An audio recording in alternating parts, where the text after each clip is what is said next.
CH-268 रिया भाग गई। ताजे खून के स्वाद ने रिया के होंठों पर एक अजीब सा एहसास छोड़ दिया था। पहले जब भी वो खून देखती थी तो उसे चक्कर आने लगते थे, लेकिन अब वही खून उसे मजेदार, चिपचिपा और मीठा लगने लगा था। उस पल में उसने अपने दिल में जमा दर्द, नफरत और दुख सब कुछ भूल गई थी। लेकिन रिया ने खुद को इस चीज में ज्यादा देर तक डूबने नहीं दिया। उसका शरीर अचानक जोर से कांप उठा, जैसे उसने कुछ भयानक महसूस किया हो। घबराहट में उसने आरव के गले से अपने दांत बाहर खींच लिए और अपने हाथों से उन्हें छुआ। वो विश्वास नहीं कर पा रही थी कि उसने क्या किया था। हे भगवान, ये मैं क्या कर रही थी? रिया यकीन नहीं कर पा रही थी। उसने आरव की तरफ देखा, जो उसकी ओर घूर रहा था। उसकी आंखों में कोई भी एक्सप्रेशन दिखाई नहीं दे रहा था, जैसे उसकी भावनाएं पूरी तरह से गायब हो गई हो। फिर भी जितना ज्यादा एक्सप्रेशनलेस उसकी आंखें लग रही थी, उतना ही ज्यादा रिया को ऐसा महसूस हो रहा था जैसे उसकी निगाहें उसे चीर रही हो। उसे समझ नहीं आ रहा था कि वो इस हालात का सामना कैसे करे। रिया ने खुद को आरव की बाहों से छुड़ाया और धीरे धीरे कुछ कदम पीछे हट गई, जैसे उसके अंदर गहरा दुख उमड़ रहा हो। आमतौर पर वह अब तक रो पड़ती, क्योंकि उसने कभी सोचा भी नहीं था कि वह उस इंसान को चोट पहुंचाएगी जो उसकी मदद कर रहा था। लेकिन उसकी आंखों से एक भी आंसू नहीं बहा। अगर वह बस अपने चेहरे को अपने हाथों में छुपाकर रो देती तो वह बहुत नकली लगता। उसके अंदर उठ रहे चक्कर और बेचैनी ने उससे ऐसा महसूस कराया कि वह अपने शरीर को, जो अब उसे अपना नहीं लग रहा था, एक गहरी खाई में फेंक दे। ये मैं क्या बन गई हूं? मैं क्या कर रही थी? वैम्पायर, जिस प्रजाति से वह दिल से नफरत करती थी, अब वह खुद उन्हीं में से एक बन गई थी, और उसने अपने दोस्त को भी नुकसान पहुंचा दिया था। रिया में अब आरव की तरफ देखने की हिम्मत नहीं थी।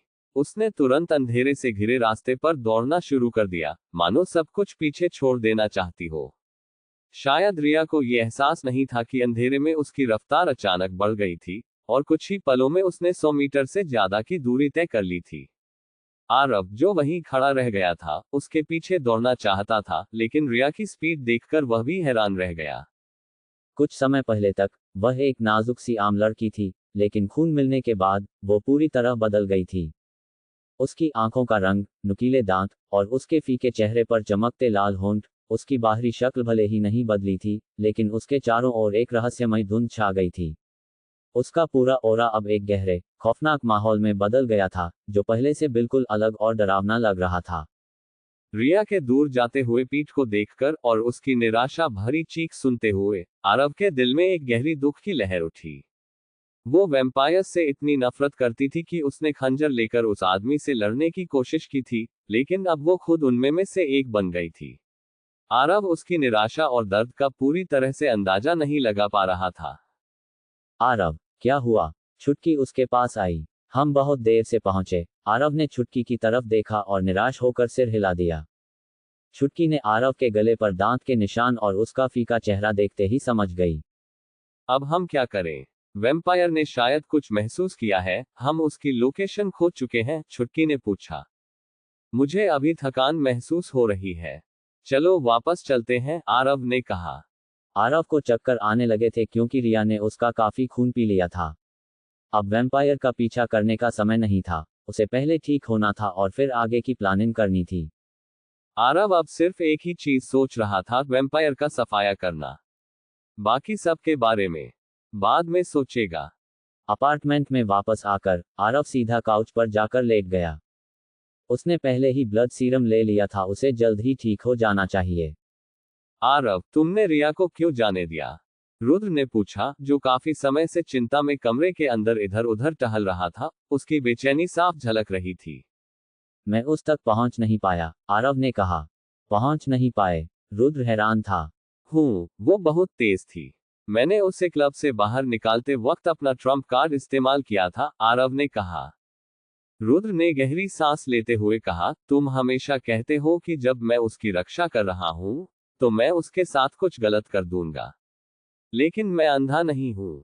यह साफ है कि उसके दिल में तुम्हारे लिए कुछ फीलिंग्स है, लेकिन वो तुम्हें परेशान नहीं करना चाहती, इसलिए उसने तुमसे कुछ कहा नहीं। अगर वो वैम्पायर मेरे हाथ लग गया होता तो मैं एक एक करके उसकी खाल उधेड़ देता।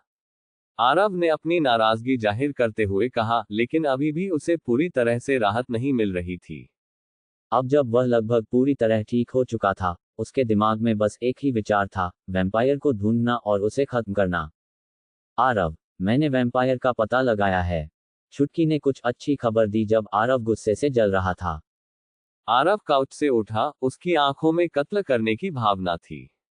अगर मैंने उस कमीने को नहीं मारा तो मेरा नाम भी आरव नहीं। आरव ने समय बर्बाद नहीं किया, लिफ्ट की बजाय बालकनी से कूद गया। जब वह नीचे फ्लोर पर गिरा, उसका शरीर झील के किनारे की परछाइयों में समा गया, और फिर एक फुर्तीले उल्लू की तरह झील की सतह को पार कर गया। रुद्र अभी बालकनी पर पहुंचा ही था, जब उसने देखा कि आरव गुस्से में आर्टिफिशियल झील के दूसरे किनारे पर उतर रहा था। एक शानदार भेड़िए जैसी आकृति वाला क्रिएचर चांदनी रात में धीरे धीरे बाहर आया।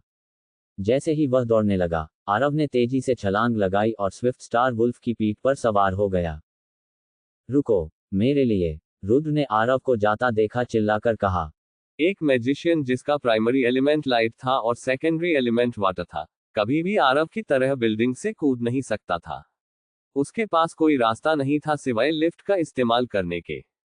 मैं एक मैजिशियन हूँ, फिर भी मुझे कहीं भी जाने के लिए कार का इस्तेमाल करना पड़ता है, तो ये कैसी बात हुई?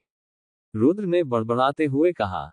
उसने अपनी कार स्टार्ट की, एक्सीलरेटर दबाया और तेजी से पार्किंग लॉट से बाहर निकालने की कोशिश की। लेकिन तभी पे स्टेशन का बैरियर उसके सामने गिर गया। रुद्र गुस्से में आ गया।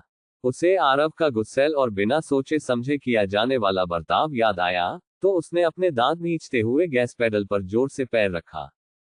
बैरियर टूटकर जमीन पर गिर गया और काली कार तेजी से आगे बढ़ गई। वो शैडो की तरह इधर उधर नहीं घूम सकता था, और न ही शहर के एक छोर से दूसरे छोर तक किसी सम्मन बीस्ट पर सवार हो सकता था। लेकिन अगर उसने पे स्टेशन का बैरियर तोड़कर समय बचाने की हिम्मत नहीं की होती, तो शायद वो मैजिशियन कहलाने लायक ही नहीं होता। वो भी रिया को वैम्पायर बनाने के सीरीज ऑफ इवेंट्स के लिए जिम्मेदार था। भगवान ही जाने, हंटर यूनियन को किसी को भेजने में कितना समय लगेगा। आरव पहले ही वैम्पायर की तरफ जा रहा था, तो उसे भी वहां हर हाल में पहुंचना ही था। 269 रिया बनी मॉन्स्टर। दक्षिणी जुहुई डिस्ट्रिक्ट में एक ऊंची और विशाल ऑफिस बिल्डिंग की सफेद रोशनी शांत बिजनेस डिस्ट्रिक्ट पर चमक रही थी। यहाँ कई ऑफिस बिल्डिंग्स थीं, ज्यादातर बिल्डिंगें 20 फ्लोर्स की थी। जो बिल्डिंग सफेद रोशनियों से जगमगा रही थी, वो अकेली 40 फ्लोरों वाली थी, जो 100 मीटर से भी ज्यादा ऊंची थी। बिल्डिंग का सबसे ऊंचा फ्लोर अभी खाली था, क्योंकि कोई कंपनी अभी तक यहाँ शिफ्ट नहीं हुई थी। पूरे फ्लोर में सिर्फ कुछ काम करने के इक्विपमेंट तैयार किए गए थे। रात बहुत हो चुकी थी और माहौल बेहद शांत था। बिल्डिंग पूरी तरह खाली थी। यहाँ तक कि पहले फ्लोर पर मौजूद सिक्योरिटी गार्ड भी आधी नींद में था और उसने सर्विलांस कैमरों में कैद किए गए धुंधले दृश्यों में घूमती हुई रहस्यमयी छाया पर ध्यान नहीं दिया। शैडो तेजी से हिल रही थी। वो एक कैमरे से गायब होती और तुरंत दूसरे में दिखाई देती। ऐसा लग रहा था जैसे वो किसी चीज की तलाश में हो, कोहरे की तरह तेजी से घूम रही थी। उसने 40वें फ्लोर तक का सफर किया। वो फ्लोर पूरी तरह खाली था, जिसमें सिर्फ एक बाहरी फ्रेम बचा हुआ था। फ्लोर ज्यादा ऊंचा नहीं था, लगभग 3 मीटर से थोड़ा ज्यादा। ये जगह थोड़ी धुंधली लग रही थी, क्योंकि शहर की रोशनी सिर्फ कुछ हल्की हल्की शेडोज बना पा रही थी, जिससे माहौल थोड़ा रहस्यमयी हो गया था। काले कोट में लिपटा, तीखे और बर्फीले चेहरे के साथ और ताजा लाल होठों वाला नीरज खिड़कियों के सामने खड़ा था, छोटे से शहर की रात का नजारा देख रहा था। आमतौर पर वो नॉर्थ कंट्री क्लब में होता, अपने पसंदीदा शिकार के खून चूसने के मजे ले रहा होता, लेकिन अब ऐसा मुमकिन नहीं था। उसे उसके परिवार से निकाल दिया गया था और अब वो एक अकेला, छोड़ा हुआ वैम्पायर बन गया था। कारण सीधा था, हंटर यूनियन ने उस पर अपनी आंखें गड़ दी थीं। दूसरे शब्दों में, अब उसके परिवार को इस बात की कोई परवाह नहीं थी कि हंटर यूनियन ने नीरज का शिकार करने का फैसला कर लिया है। परिवार अब उसकी बिल्कुल भी मदद नहीं करने वाला था, और वो खुद ही अपनी लड़ाई लड़ रहा था। उसी जगह जहां बाकी हंटर्स से अलग, जो इंसानों और मैजिशियंस से कहीं ज्यादा शक्तिशाली थे, नीरज उनके साथ रहने से तंग आ चुका था। कहीं ना कहीं उसे इस बात की राहत भी थी कि उसने परिवार को छोड़ दिया था। कम से कम अब कोई उसके कानों में वो इरिटेटिंग नियम तो नहीं दोहराएगा। एक अजीब हवा उस खाली फ्लो पर बह रही थी, जो नीरज के सिर के पीछे से गुजर रही थी। नीरज ने मुस्कुराते हुए कहा, बिना पीछे मुड़े, तो आखिरकार तुम्हें कुछ समझ आने लगा। तुमने इंस्टीट्यूट में अपनी यूनिफॉर्म क्यों नहीं पहनी? जब मैंने कुछ दिन पहले मदद मांगी थी, तब तुमने मदद क्या नहीं की? तुम अब यहाँ क्यों आए हो? नीरज के पीछे एक लड़की खड़ी थी। उसका शरीर दुबला पतला और कमजोर दिख रहा था, और उसके बाल थोड़े उलझे हुए थे, लेकिन फिर भी उनमें एक खास तरह की सुंदरता थी। वो धीरे धीरे नीरज की ओर बढ़ रही थी, उसके हर कदम में हल्की सी फुर्ती और शांति थी। मरो, कमीने, लड़की ने एक तीखी चीख निकाली। उसके हाथ सफेद, भयानक पंजे में बदल गए, जैसे 5 खंजर नीरज के गले पर झपट्टा मार रहे हों। हवा में पंजों के ठंडे निशान छोड़ते हुए नीरज के गले पर गहरे घाव कर दिए गए। नीरज ने लड़की के हमले की उम्मीद नहीं की थी। शुक्र है कि उसने हमले को महसूस करते ही उसे डोज कर दिया, नहीं तो पंजा सीधा उसके सिर को उसकी गर्दन से अलग कर देता। तुम पागल हो गई हो? क्या ये तुम हो? नीरज अपने गले को पकड़ते हुए एक तरफ जाकर छुप गया। ताजा खून उसकी उंगलियों के बीच से बाहर आ रहा था। पहले जब नीरज का दिल खंजर से छेदा गया था तब कोई खून नहीं निकला था, लेकिन जब उसका गला काटा गया तो खून बाहर आने लगा। रिया को शायद पता चल गया था कि वैम्पायर्स का खून उनके शरीर के ऊपरी हिस्सों में, खासकर सिर और गले में इकट्ठा होता है। नीरज को पहले लगा था कि वो उसके परिवार की ही कोई मेंबर है, लेकिन जब उसने पलट कर देखा तो उसे एक जाना पहचाना, लेकिन अजीब सा चेहरा नजर आया। वो हैरान रह गया और उसे इस पर यकीन करना मुश्किल हो रहा था। रिया, नीरज ने एक पल के लिए गुस्से से भरी हुई लड़की को घूरते हुए कहा, मैं तुम्हें मार डालूंगी। रिया ने गुस्से से कांपते हुए कहा, मानो उसकी आवाज में भी उसके दिल का सारा गुस्सा उमड़ रहा हो, जैसे उसने बोलने की क्षमता खो दी हो और अब सिर्फ अपने गहरे गुस्से को बाहर निकाल रही हो। तुम ब्लड ट्राइब में बदल गई हो। नामुमकिन, ये मुमकिन नहीं है। जब तक ब्लड ट्राइब का कोई मेंबर तुम्हें अपना खून नहीं दे देता, तुम सिर्फ एक मॉन्स्टर में ही बदल सकती हो। नीरज हैरानी में बोला। उसका चेहरा अब पीला पड़ चुका था, होंठ लाल और नुकीले दांत नजर आ रहे थे। जो पहले उसकी नाजुक और प्यारी शक्ल थी, वो अब पूरी तरह से एक जंगली, दर्द भरी और गुस्से से भरी हुई लग रही थी। उसकी पहले की खूबसूरती अब बिल्कुल बदल गई थी, और उसके चेहरे पर तरह तरह के बुरे और गहरे भाव साफ दिखाई दे रहे थे। यह सच था कि नीरज ने रिया को ब्लड ट्राइब में बदलने का प्लान किया था। वो उस लड़की को बड़ी शिद्दत से चाहता था और उसे हमेशा के लिए अपना साथी बनाना चाहता था, लेकिन उसने ब्लड ट्राइब की रिचुअल को पूरा नहीं किया था। नीरज ने पुलिसवुमन को मार डाला था क्योंकि उसे रिया के पहले खाने के लिए काफी ताज़ा खून चाहिए था।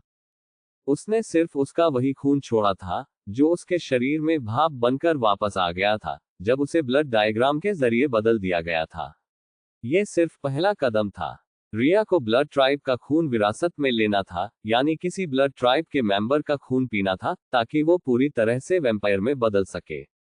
नीरज ने अपने रिचुअल में अवेकन होने के बाद एक अधेड़ उम्र के आदमी का खून पिया था, तब जाकर वो एक वैम्पायर बना था, जिसके बाद वो आदमी उसका सीनियर बन गया, जिसे नीरज कभी धोखा नहीं दे सकता था।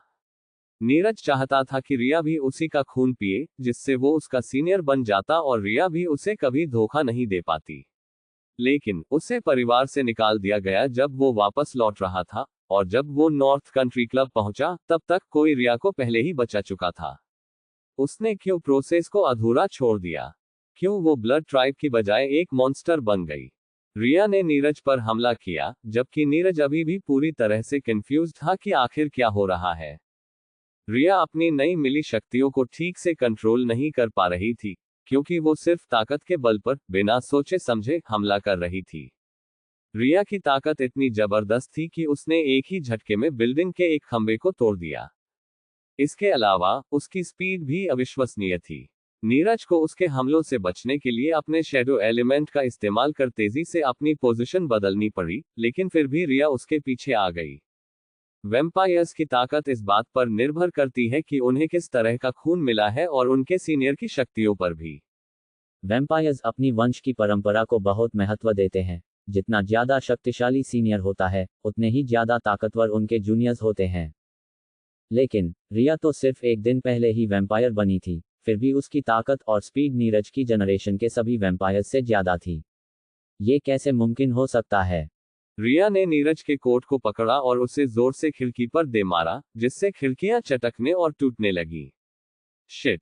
नीरज गुस्से से भरे चेहरे के साथ अपने पैरों पर खड़ा हुआ। उसे इस बात को स्वीकारना मुश्किल हो रहा था कि जिस लड़की को उसका नौकर बनना चाहिए था, वह अब उसके वंश से भी ज्यादा ताकतवर हो गई थी। सबसे बड़ी बात यह थी कि उसने रिया पर पूरी तरह से कंट्रोल खो दिया था। आखिर उसने किसका खून पिया था? उसका ऑरा ब्लड ट्राइब से थोड़ा अलग क्यों महसूस हो रहा था?